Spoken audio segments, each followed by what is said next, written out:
Hello students. In previous lecture we have started with HPLC, and in HPLC we have discussed about the principle. We have started with instrumentation, so we have discussed about the schematic diagram, and then we have discussed with the solvent reservoir as well as degassing system.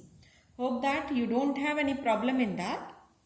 Now today we are going to start with the next part of the instrumentation. So after degassing system and mixing chamber, there are the pressure pumps. So today we'll discuss about the pressure pumps used in HPLC. Pressure pumps used in HPLC are the important component of this instrumentation because HPLC indicates high pressure liquid chromatography. So very high pressure is needed. Hence the pressure pump is an important component. Without pressure pump you are not able to work on with HPLC. Now whenever we are going to use the pressure pump should have some requirements, or it should able to fulfill some conditions. So very first we'll discuss that condition. Very first condition is that the pump should be able to deliver the pressure in the range of 1000 to 6000 psi unit. So such a high pressure it should able to deliver. PSI is pounds per square inch. So such a high pressure must be given by the your pressure pump. Then second condition is that it should be able to provide a flow rate in the range of or ranging from 0.1 ml per minute to 10 ml per minute. So this must be its flow rate. The process of flow of liquid should be smooth and continuous, and it should not be in the form of pulse. So always it should give pulse free delivery. So it is again important condition for HPLC, and it should able to provide the reproducibility rate to the extent of 0.5% or less. So these are considered as 4 important conditions or requirements for the pressure pump used in HPLC. Just I'll repeat it again. The HPLC pump should able to deliver a high pressure in the range of 1000 to 6000 psi unit. The flow rate should be in the range of 0.1 ml per minute to 10 ml per minute. It should able to give you pulse free delivery. Okay, so whatever the flow, that should be smooth and continuous, and the reproducibility or rate should be to the extent of 0.5% or less. So the pumps are preferred which are able to fulfill all these conditions. Now different types of pumps are available in the market. So according to your necessities you can prefer the pumps. But in your syllabus mainly we have to discuss the 3 main types of pressure pump, that is reciprocating pump, displacement type of pump, and pneumatic pump. So we'll discuss that one by one. Very first we'll start with the reciprocating pump. First one is your reciprocating pump. So very first I'll show you the schematic diagram. Now in this type of pump, the solvent is introduced in a small chamber. So this is a very small chamber. Then a motor driven piston. So this is a piston. Motor driven piston is used for pumping the solvent. Now this motor driven piston, due to the back and forth motion of this piston, the pressure is created on the solvent. Hence, it is named as reciprocating type of pump. The flow of solvent is controlled by the two ball check valves. So this is in and out. So this is your mobile phase which is coming from your mixing chamber. It enters through this ball check valve in this small chamber. Now in this small chamber, pressure is created by this back and forth motion of the piston, and this piston is motor driven. So a high pressure can be created, and then pressurized liquid goes out towards your column, or you can say that pre-column, through this non-return valve or through this ball check valve again. Now these valves open and close alternately, and they controls the flow of solvent in and out of this chamber. Now this pump has certain, you can say that limitations. Very first limitation is it gives you pulse delivery. That means our condition is that each and every you can say that pressure pump should provide us pulse free delivery, but this reciprocating type of pump gives us pulse delivery. So it is considered as a limitation of this type of or this reciprocating pump. But there are certain advantages also. So now we'll discuss about the advantages. At a time, due to small volume of solvent is used, okay, so it provides a very high pressure. That means it provides pressure up to 10,000 psi units. So first condition for the characteristic of the pressure pump is fulfilled by this reciprocating pump, or whenever you need the very high pressure, at that time this reciprocating type of pump is preferred. Then it provides constant flow which is independent on the viscosity of solvent as well as column back pressure. It can be readily adapted for the gradient elution. So whether the elution is isocratic or gradient, you can use this reciprocating type of pump. So these are advantages. Just I'll repeat it, listen carefully. So this is a schematic diagram of your reciprocating type of pump. This is a solvent chamber. These are the two ball check valve, non-return valves, solvent for solvent in and solvent out. And this is a motor which is used for the movement of piston. So it's very simple.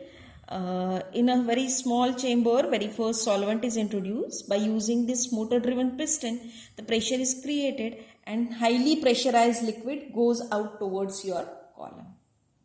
Okay. Just a single limitation or disadvantage of this pump is it provides you pulse delivery. Otherwise, it is a very nice and widely used pressure pump because it provides you very high pressure. And other advantages are also there. Okay. Now we'll discuss with the next two type of pumps, that is displacement pump. So very first we'll discuss about the displacement pump. Now displacement pump or it is also known as a syringe pump. It consists of a large syringe-like chamber equipped with a plunger. Okay. So this is a large syringe-like chamber which is equipped with the plunger. Okay. So this is a schematic in this schematic diagram. This is a plunger. This is your mobile phase reservoir, This is a manual rewind as well as motor driven piston, that is motor drive piston is also there, and this is a drive control. Okay, so through this plunger you can say that the pressure is created and pressurized solvent flow through this and goes towards your column. So this is very simple one. So as I have told you, it consists of a syringe like chamber. Okay, the forward movement of plunger, so when you are going to use it, at that time this piston or plunger moves towards the mobile phase reservoir chamber. So forward movement of this develops a pressure which is controlled by the screw driven mechanism, which is controlled by or powered by the stepping motor. Okay. Now this displacement type of pump is also preferred. Very first we'll discuss its advantages, that it provides you pulse free delivery. It can provide a flow which is independent of column back pressure and solvent viscosity. So main condition that it provides pulse free delivery is fulfilled by this displacement type of pump, which is not fulfilled by your reciprocating, previously discussed reciprocating type of pump, but it is fulfilled by this pump. But it has certain disadvantages. Very first is that it has a limited solvent capacity and it cannot be used for the gradient elution, while the previous type of pump can be used for the gradient elution. So this type of pump is preferred only for the isocratic type of elution. Now next we have to discuss, that is pneumatic pump. Pneumatic. So in pneumatic pump, the mobile phase is placed in a collapsible container. So this is a small collapsible container where the mobile phase is placed.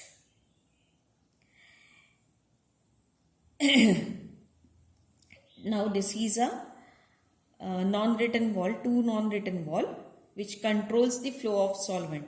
So this comes from the solvent reservoir. Over here it is pressurized and it goes towards the column. Okay. Now this collapsible container is placed in a vessel.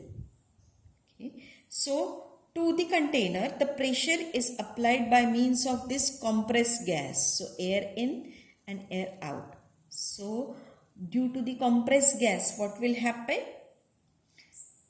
Pressure is created, and as this pressure is created, it reduces or collapses the volume of mobile phase reservoir. Okay, or you can say that mobile phase container. So what will happen? Whatever the volume available for the mobile phase will get reduced and pressure is created on this mobile phase. Now due to this collapsible nature of container, the volume decreases and the pressure on the solvent is increased. The advantage of this type of pump is it is inexpensive as compared to the previous two, as well as it gives you pulse free delivery. So like displacement pump, it gives you pulse free delivery.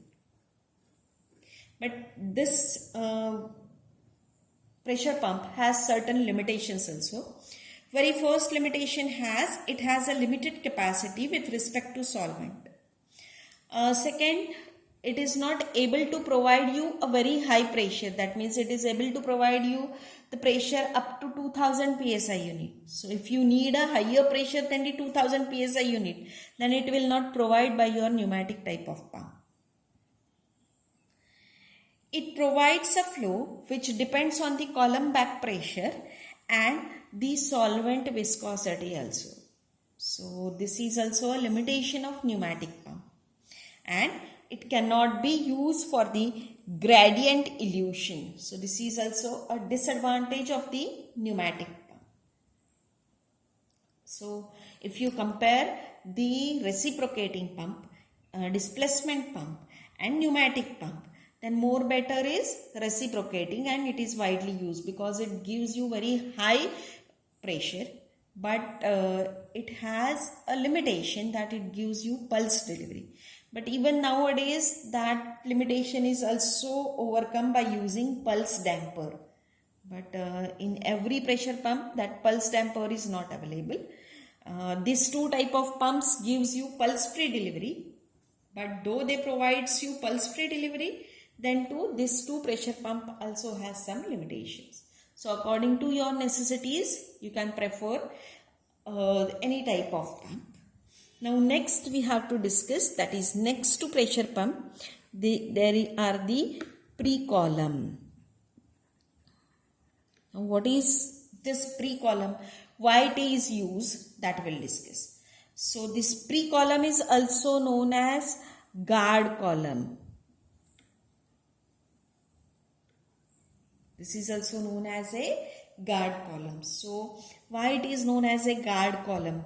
So as name indicates, it guards the analytical column.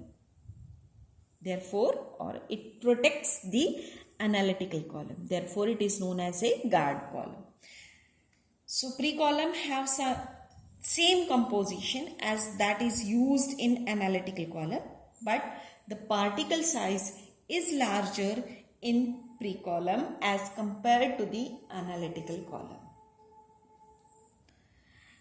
Now what's the actual use of pre-column, that we'll see. So pre-column is used to saturate the mobile phase with the stationary phase. So this will avoid the loss of stationary phase when mobile phase come in contact with it. So this is the first thing, that it saturates the stationary phase and mobile phase. Pre-column also removes the suspended particles and impurities which are present in the mobile phase. Hence also it protects your analytical column from the impurities and suspended particles.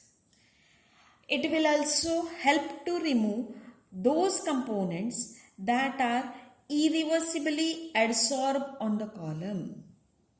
So in all way, this pre-column protects the analytical column, hence it is known as a guard column.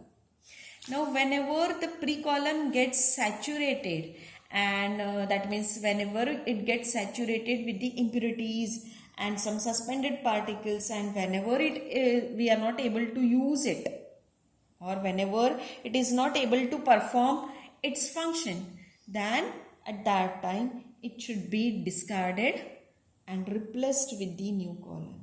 Nowadays, that is even sometimes whenever the pre-column gets gets full of impurities, at that time it is also activated and then it is used. So this is all about the pre-column or guard column.